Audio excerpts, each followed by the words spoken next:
For putting on this event and the whole team here. Is this on? You guys actually have my voice? Okay, great. Can't tell up here.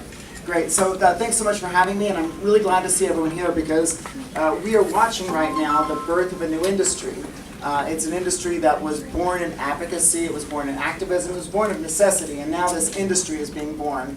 And it's really great to see that we're stepping up and we're becoming more professional, we're becoming more mainstream, and I know some people hate those words, but those are the things that will eventually bring medicine to everyone who needs it.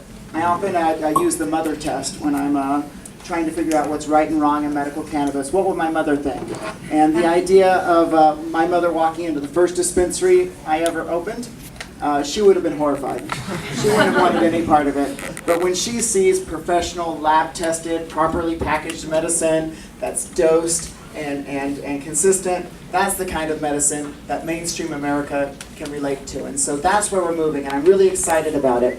And I know that regulations and licensing and zoning and all the rest of that is scary to some people, and I say we rise to the challenge. We are a resilient industry. We've overcome DEA raids, local police raids, PR smear campaigns, and the rest. And we're still here, and we're still growing and emerging and becoming a real industry. So we can deal with a few little licenses. It's not outside of our scope. And so I want to encourage our industry to embrace it and move forward. But I also want to say that this is an industry that in its early manifestations is still very malleable. And I hope we'll shape it to be an industry that takes care of its consumers. A lot of people say regulate cannabis like alcohol, and there's some wisdom to that, except I've never heard of a brewery or a winery or a distillery standing up for their consumers and fighting back for them.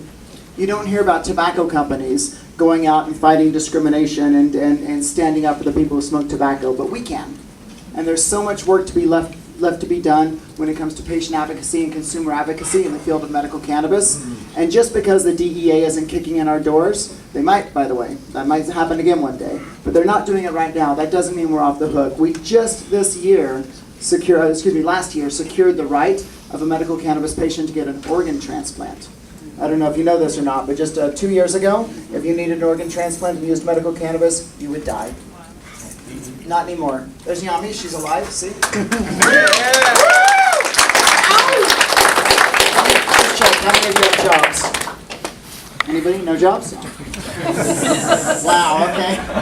Well, if you have a job in California, you can lose it because you smoke legal medical cannabis. And the same, by the way, is going to apply for legal adult use cannabis as well. If you have children, you can lose custody.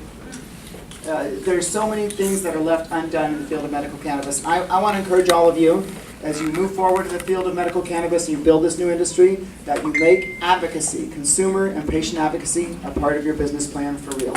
Not a tip that you give at the end of the day when you've made some money, but a part of your operating plan every day. So that's my shtick. Thank you so much.